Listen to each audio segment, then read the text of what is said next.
പ്രേക്ഷകർക്കും മോർണിംഗ് വൈബ്സിലേക്ക് സ്വാഗതം. ഞാൻ ഇന്നുള്ളത് മലപ്പുറം ലോക്സഭാ മണ്ഡലത്തിലെ കോട്ടക്കുന്നിലാണ്. ഇവിടെ പ്രഭാത സഫാരിക്കായി നിരവധി ആൾക്കാർ വരുന്നുണ്ട്. ഒപ്പം തന്നെ എന്നോടൊപ്പം CV അനുമോദ് കൂടി ചേരുന്നുണ്ട്. അനുമോദ്, എങ്ങനെയുണ്ട്? അവസാനഘട്ട പ്രചരണത്തിലേക്കൊക്കെ തന്നെ സ്ഥാനാർത്ഥികൾ കടക്കുകയാണ്. ഇനി ഏകദേശം ഒരു 3-4 ദിവസം കൂടി മാത്രമേ ഉള്ളൂ പോളിംഗ് ബൂത്തിലേക്ക് എത്താൻ. എങ്ങനെയാണ് മലപ്പുറത്തെയും പൊന്നാനിയിലെ ഒരു സാഹചര്യം? Good morning. നമുക്കറിയാം ഇനിയിപ്പോ 2 ദിവസം മാത്രമേ ഈ കാടടച്ചുള്ള പ്രചാരണത്തിന് സമയമുള്ളൂ. 3-ാം ദിവസം ആകുമ്പോൾ കുട്ടിക്കലാശമായി, പിന്നെ നിശബ്ദ പ്രചാരണം പോളിംഗ് ബൂത്തിലേക്ക്. മലപ്പുറത്തെയും പൊന്നാനിലെയും ചിത്രം നമുക്ക് വലിയ ആശങ്കയ്ക്കൊന്നും അല്ലെങ്കിൽ സസ്പെൻസിനൊന്നും ഇടം നൽകാത്ത രീതിയിലുള്ളൊരു സാഹചര്യമാണ് ഇപ്പോൾ ഉള്ളത്. ഇനിയുള്ള ദിവസം ഇത് സംഭവിക്കാം. പക്ഷേ നിലവിലെ സാഹചര്യത്തിൽ വലിയ മാറ്റങ്ങൾ, വലിയ അട്ടിമറികളൊന്നും ഈ ഘട്ടത്തിൽ ഉണ്ടാകുമെന്ന് പറയാനാകില്ല. ഒരുപക്ഷെ ഇനിയുള്ള ദിവസങ്ങളിലെ അടിയൊഴുക്കുകൾ എന്തൊക്കെയാവുമെന്ന് പറയാൻ കഴിയില്ല. പൊന്നാനിയിൽ അടിയൊഴുക്കുണ്ടായാൽ ഒരുപക്ഷെ കേസ് സംശയിച്ചേക്കാം. മലപ്പുറത്ത് ലീഗിന്റെ ഭൂരിപക്ഷം കുറഞ്ഞാൽ അത് തോൽവിക്ക് സമാനമായ സാഹചര്യം ഉണ്ടാക്കിയേക്കാം. എന്താണെങ്കിലും വളരെ തിരക്കുള്ള ദിവസങ്ങളാണ്. രാഹുൽ ഗാന്ധിയും പ്രിയങ്ക ഗാന്ധിയും ഒക്കെ ഇനിയുള്ള ദിവസങ്ങൾ ഇവിടേക്ക് എത്താനിരിക്കുന്നു. ദേശീയ നേതാക്കൾ കൂടുതലായിട്ട് വരാനിരിക്കുന്നു. ഇനിയുള്ള 3 ദിവസം ശരിക്കും പറഞ്ഞാൽ കൊണ്ടുപിടിച്ചുള്ള പ്രചരണമാണ്. അപ്പം ഈ കോണി ഇങ്ങനെ തന്നെ നിൽക്കുമോ, അതോ മറിഞ്ഞിങ്ങനെ വീഴാനുള്ള സാധ്യതയുണ്ട്? കാരണം മന്ത്രി MP രാജേഷ് അടക്കമുള്ളവരൊക്കെ നമ്മോട് പങ്കുവച്ചൊരു കാര്യമുണ്ട്, 2004 ആവർത്തിക്കുമെന്ന്. അല്ല, LDF എല്ലാ തവണയും പ്രതീക്ഷ വെക്കുന്നതാണ്. LDFന്റെ പ്രതീക്ഷകളും അങ്ങനെ തന്നെയാണ്. പക്ഷേ കോണി ഇതുവരെ മറിഞ്ഞു വീണത് 2004 മാത്രമേ ഉണ്ടായിട്ടുള്ളൂ. അതല്ലാതെ മറിഞ്ഞു വീഴാനുള്ള സാഹചര്യങ്ങൾ വളരെ കുറവാണ്. ഒന്നാമത് മലപ്പുറത്ത് അത്തരത്തിൽ ഒരു യൂത്ത് ലീഗിന്റെ ഭാഗത്തുനിന്ന് ഒരു വോട്ട് ചോർച്ച ഉണ്ടാകുന്നൊരു ആശങ്ക നിലവിലുണ്ട്. കാരണം ഈ സ്ഥാനാർത്ഥി നിർണയത്തിൽ എപ്പോഴും സീനിയേഴ്സിനെ മാത്രം പരിഗണിക്കുന്നു, യുവാക്കളെ ഒഴിവാക്കുന്നു എന്നൊരു പരാതി വ്യാപകമായിട്ട് യുവാക്കളുടെ ഭാഗത്തുനിന്നുണ്ട്. ലീഗിന്റെ ഭാഗമായിട്ടുള്ള പ്രചരണത്തിലൊക്കെ അവരുടെ ഒരു സാന്നിധ്യം താരതമ്യേന കുറവാണ് നമ്മൾ പോകുമ്പോഴൊക്കെ. പക്ഷെ അത് തെരഞ്ഞെടുപ്പിൽ വോട്ടിങ്ങിനെ അധികം ബാധിക്കുന്ന സാഹചര്യത്തിലേക്ക് എത്തില്ല. കാരണം പാർട്ടി തോൽക്കണമെന്ന് ആഗ്രഹിക്കുന്ന ആരും ഇവിടെ അധികം ഉണ്ടാവില്ല. ഒരുപക്ഷെ ഭൂരിപക്ഷത്തിൽ അല്പം കുറവ് വന്നേക്കാം, വോട്ടിംഗ് ശതമാനത്തിൽ ലീഗിന് അനുകൂലമായിട്ടുള്ള അല്പം കുറവ് വന്നേക്കാം. പക്ഷെ ഇതിനൊക്കെ മറികടക്കാൻ കഴിയുന്ന തരത്തിൽ SDP-യുടെയും ജമാഅത്തിയുടെയും വോട്ടുകൾ മലപ്പുറത്തും പൊന്നാനിയിലും ലീഗ് സ്ഥാനാർത്ഥികൾക്ക് കിട്ടും. നിലവിൽ രണ്ടിടത്തും അതുകൊണ്ട് തന്നെ തെറ്റില്ലാത്ത രീതിയിൽ ജയിച്ചു പോരാൻ അത് മതിയായിരിക്കും. ഈ മണ്ഡലം അങ്ങോട്ടും ഇങ്ങോട്ടും മാറി മത്സരിക്കാനുള്ള ഒരു തീരുമാനം, അതിലേക്ക് വരാനുള്ള സാഹചര്യം ഒരുപക്ഷെ ഏതെങ്കിലും തരത്തിൽ വോട്ട് ചോർച്ച ഉണ്ടാകുമെന്നുള്ള ഒരു കണക്കൂട്ടലിന്റെ അടിസ്ഥാനത്തിലാകാം. അത് നമ്മൾ എഡിറ്റോറിയലൈസ് ചെയ്ത് പറയുകയാണെങ്കിൽ സത്യം പറഞ്ഞാൽ ET 3 വട്ടമായി പൊന്നാനി മത്സരിച്ചിരുന്നു. ETക്ക് സ്വാഭാവികം മാറാനുള്ളൊരു താല്പര്യം ET കാണിച്ചിരുന്നു. 3 വട്ടം മത്സരിച്ച് മത്സരിക്കാൻ വയ്യ. മാത്രമല്ല അവിടെ ETയുമായിട്ട് പ്രാദേശികമായിട്ട് വികസനത്തിന്റെ കാര്യത്തിൽ ലീഗിന്റെ നേതാക്കൾക്ക് പല അഭിപ്രായങ്ങളും പല കാര്യങ്ങളും നടക്കാൻ കഴിയാത്തതിന്റെ പ്രതിഷേധമൊക്കെ ഉണ്ടായിരുന്നു. അത് പുറത്ത് ലീഗ് പറയില്ല. പക്ഷെ അതൊരു എഡിറ്റോറിയൽ, നമ്മൾക്കത് അറിയുന്നൊരു കാര്യം. അതിന് പകരമായിട്ട് അവർ പറയുന്നത് സ്വന്തം മണ്ഡലത്തിൽ നേതാക്കൾക്ക് മത്സരിക്കാനുള്ള ഒരു സാഹചര്യം ഒരുക്കുക. 2 സീനിയർ നേതാക്കളാണ്.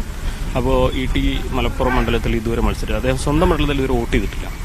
സമതാനിയാണെങ്കിൽ കോട്ടക്കലിന്റെ ഭാഗമായി, പൊന്നാനിയാണെങ്കിൽ കോട്ടക്കൽ ഉണ്ട്.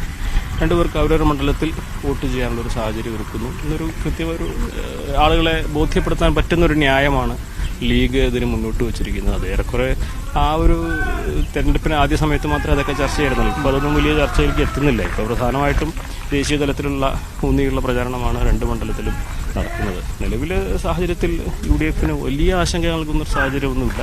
പക്ഷേ ഈ പറഞ്ഞതുപോലെ സമസ്തയുടെ വോട്ടുകൾ ചോരാനുള്ളൊരു സാധ്യതയുണ്ട്. അതുപോലെ തന്നെ യുവാക്കളുടെ ഭാഗത്ത് നിന്ന് പ്രതിഷേധ സൂചകമായിട്ടെങ്കിലും കുറച്ച് വോട്ടുകൾ മാറി നിൽക്കാനുള്ള സാഹചര്യമുണ്ട്. അങ്ങനെയൊക്കെ വന്നാൽ മലപ്പുറത്ത് ഒരു പക്ഷേ ഉപതെരഞ്ഞെടുപ്പിൽ സാനു നേടിയതിനേക്കാൾ വോട്ടുകൾ വസീഫ് നേടും. അത് ലീഗിനെ സംബന്ധിച്ച് വലിയൊരു ഷോക്ക് ഉണ്ടാകും. അത് ഈ തെരഞ്ഞെടുപ്പിലല്ല ഒരുപക്ഷെ പ്രതിഫലിക്കുക, ഇനി വരാനുള്ള നിയമസഭാ തെരഞ്ഞെടുപ്പിലായിരിക്കും അതിൻ്റെ ഒരു ഇമ്പാക്റ്റ് ശരിക്കും ഉണ്ടാകുന്നത്. എന്നതൊരു ഒരുപക്ഷെ ലീഗിനെ തോൽപ്പിക്കാൻ ഈ ഒരു ഇതിലോട്ട് കഴിഞ്ഞില്ലെങ്കിൽ പോലും ഒരു ഷോക്ക് ട്രീറ്റ്മെന്റ് പോലെ നൽകി ഈ പ്രശ്നങ്ങൾ സമസ്തയ്ക്കാണെങ്കിലും യൂത്ത് ലീഗിനാണെങ്കിലും ലീഗ് നേതൃത്വത്തിനെ ഒന്ന് ഡിമാൻഡ് ചെയ്യിക്കാൻ ഒരുപക്ഷെ ഈ ഭൂരിപക്ഷത്തിന്റെ കുറവ് പോലും സാഹചര്യമായിരിക്കും. അപ്പം ഞാൻ മറ്റൊരു കാര്യം കൂടി ചോദിക്കുക. അതായത് ഞങ്ങളിങ്ങനെ തിരുവനന്തപുരത്ത് നിന്ന് ഈ വോട്ടോട്ടോ എന്ന പരിപാടിയുമായിട്ട് ഇങ്ങനെ പുറപ്പെട്ട് ഓരോ ലോക്സഭാ മണ്ഡലങ്ങളും ഇങ്ങനെ കയറി ഇറങ്ങി ഇങ്ങനെ ജനങ്ങളുടെ മനസ്സിലെന്താണെന്നുള്ള കാര്യം ചോദിച്ചാണ് വരുന്നത്. അപ്പം നമ്മളിങ്ങനെ പൊന്നാനിയിലേക്ക് എത്തുന്നു. പൊന്നാനിയിലേക്ക് നമ്മുടെ വാഹനം ഇങ്ങനെ പ്രവേശിക്കുമ്പോൾ ഒക്കെ തന്നെ ഒരിടത്ത് പോലും സമതാനിയുടെ ഒരു ഫ്ലെക്സ് ബോർഡുകളോ അല്ലെങ്കിൽ കോണിയുടെ ചിഹ്നമോ അങ്ങനെ അല്ലെങ്കിൽ ഒരു പോസ്റ്റർ പോലും കാണുന്നില്ല. അപ്പൊ ഞാൻ വിചാരിക്കുകയും ചെയ്തു, നമ്മൾ ഇവിടെ ഇലക്ഷനുള്ള സ്ഥലത്തല്ലേ വന്നത്, ഇവിടെ എന്തുകൊണ്ട് എങ്ങനെ ഇല്ലാതെ, അല്ലെങ്കിൽ ആളുകൾ അങ്ങ് സ്വീകരിച്ചു കഴിഞ്ഞു എന്നതിന്റെ അടിസ്ഥാനത്തിൽ തന്നെ ആയിരിക്കും. അതല്ല, ഇവിടെ ഈ വഴിവക്കത്തിരുന്ന പോസ്റ്റർ മുഴുവനെ സർക്കാരിന്റെ നിർദ്ദേശപ്രകാരം നീക്കിയതാണ്. കാരണം നമ്മൾ തന്നെ ഇന്നലെ നമ്മൾ ഇലക്ഷൻ പൂരത്തിന് വേണ്ടിയിട്ട് ഈ കുറച്ച് ഫ്ലക്സുകളൊക്കെ ബാക്ക്ഗ്രൗണ്ടിൽ ഇത് റിപ്പോർട്ട് ചെയ്യാമെന്ന് വിചാരിച്ച് പൊന്നാനിക്ക് വേണ്ടി കുറേ ദൂരം യാത്ര ചെയ്തു. എന്നിട്ടാണ് അവർ ഫ്ലക്സ് കണ്ടത്. കാരണം മിക്കവാറും ഈ സർക്കാരിന്റെ അല്ലെങ്കിൽ KSEBയുടെ പോസ്റ്ററിലോ അല്ലെങ്കിൽ സർക്കാർ ഉടമസ്ഥലുള്ള സ്ഥലങ്ങളിലോ അങ്ങനെയുള്ള സ്ഥലങ്ങളിലൊക്കെ പോസ്റ്ററുകളും ഫ്ലക്സൊക്കെ സർക്കാർ നീക്കം ചെയ്യുന്നത്. അല്ലാതെ വെക്കാത്തോണ്ടുള്ള പ്രശ്നമില്ല. അതിപ്പോ സമാധാനി മാത്രമല്ല, ഹംസരി ഉണ്ടായിരിക്കില്ല. അതാണ് ഞാൻ വിചാരിച്ചെന്താ അറിയോ, അപ്പം പോസ്റ്റർ പോലും വേണ്ട കൂണിക്കൂടെ വോട്ട് കിട്ടാനെന്നുള്ള രീതിയിലാണ് നീക്കം ചെയ്തതാണ്. അത് ഈ സ്ക്വാഡ് ഇപ്പോൾ വളരെ കൃത്യമായിട്ട് നിരീക്ഷിക്കുന്നുണ്ട് ഇത്. അതുകൊണ്ട് തന്നെ ഈ പോസ്റ്ററൊക്കെ ചില സ്ഥലങ്ങളിലൊന്നും വെക്കാൻ സമ്മതിക്കുന്നില്ല. അതുകൊണ്ട് അവർ പെട്ടെന്ന് നീക്കം ചെയ്യുന്നതിന്റെ ഭാഗമായിട്ടുള്ളതാണ്. മാത്രമല്ല ഇപ്പോൾ പോസ്റ്ററിൽ ഇപ്പം റോഡ് മുഴുവനെ വാഹനങ്ങളിലുള്ള പ്രചരണമാണല്ലോ. അപ്പോൾ അതിന്റെ ലാസ്റ്റ് റൗണ്ട് ആയതുകൊണ്ട് തന്നെ പൊന്നാനിയിലൊക്കെ വലിയ പ്രചരണമാണ്. പൊന്നാനിയിൽ ഇടതുപക്ഷത്തിന്റെ ഒരു പ്രതീക്ഷ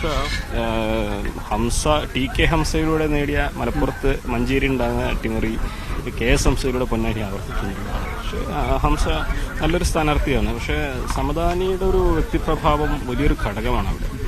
കാരണം നമ്മൾ അദ്ദേഹത്തിന്റെ ക്യാമ്പയിൻ റിപ്പോർട്ട് ചെയ്യാൻ പോകുമ്പോഴൊക്കെ അദ്ദേഹത്തെ കാത്ത് നിൽക്കുന്നത് സ്ത്രീകളും മുതിർന്ന ആളുകളൊക്കെ അദ്ദേഹം പോകുന്ന വഴി കാത്തു നിൽക്കുകയാണ്. അത് ഒരു സൈനാണ്. അതായത് ഒരു പ്രഭാഷകൻ, പാർലമെന്റേറിയനതിനപ്പുറത്ത് ഒരു പണ്ഡിതൻ പ്രഭാഷകൻ, അത്തരത്തിൽ ജനങ്ങൾക്കിടയിൽ വലിയ ഒരു വ്യക്തിപ്രഭാവം സ്വയം ഉണ്ടാക്കിയ വ്യക്തിയാണ് സമദാനി.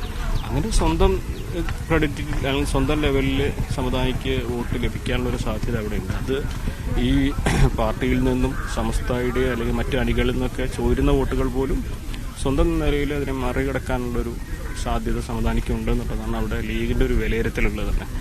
അതൊരു ഘടകമാണ്. ഒരുപക്ഷെ 2014 വി അബ്ദുറഹ്മാൻ നടത്തിയ ഒരു പ്രകടനമുണ്ട്. അതാണ് പൊന്നാനിയിലെ ഇടതുപക്ഷത്തിന്റെ ഏറ്റവും ബെസ്റ്റ് പ്രകടനം പാർലമെന്റിൽ. അതിനെ മറികടക്കുന്ന തരത്തിലേക്ക് ഒരു പ്രകടനം ഹംസയുടെ ഭാഗത്ത് ഉണ്ടാകുമെന്നുള്ളതാണ് കണ്ടറിയേണ്ടത്. നിലവിലെ സാഹചര്യത്തിൽ അട്ടിമറിക്ക് സാധ്യത കുറവാണ്. പക്ഷേ ഇനി നമുക്കറിയില്ല, ഇനി 2-3 ദിവസമുണ്ട്. എന്തൊക്കെ അടിയൊഴുക്കുകളുണ്ട്, അടിയൊഴുക്കല്ല മുകളിൽ നിന്ന് ഒഴുക്കുണ്ടാവുമെന്നാണ് ഹംസ അവകാശപ്പെടുന്നത്. സ്വാഭാവികമായിട്ടും അങ്ങനെ ഉണ്ടായിക്കഴിഞ്ഞാൽ പൊന്നാനിയിൽ അത്ഭുതങ്ങൾ ഉണ്ടാകും. എന്താണെങ്കിലും നിലവിലെ സാഹചര്യത്തിൽ ഭൂരിപക്ഷത്തിൽ ഒരു പക്ഷേ വ്യത്യാസം കുറവുണ്ടായേക്കാം. പക്ഷെ അട്ടിമറിയുടെ സാധ്യത നിലവിൽ വിരളമാണെന്ന് നമുക്ക് പറയേണ്ടി വരും. ഇനിയുള്ള ദിവസമുണ്ട്. നമ്മൾ മുൻകൂട്ടി കണ്ടൊന്നും പറയുന്നില്ല. ഇനിയുള്ള ദിവസങ്ങളിൽ എന്ത് സംഭവിക്കാം എന്ന് മാത്രമേ നമുക്ക് ഇതിലൊക്കെ പറയാൻ കഴിയുകയുള്ളൂ. എന്തായാലും തീർച്ചയായും ഞാൻ അനുമതിയിലേക്ക് വീണ്ടും വരാം. നമുക്ക് അതിനു മുമ്പ് തന്നെ മറ്റ് തെരഞ്ഞെടുപ്പ് വാർത്തകൾ കൂടി കാണേണ്ടതായിട്ടുണ്ട്. തെരഞ്ഞെടുപ്പ് ആവേശം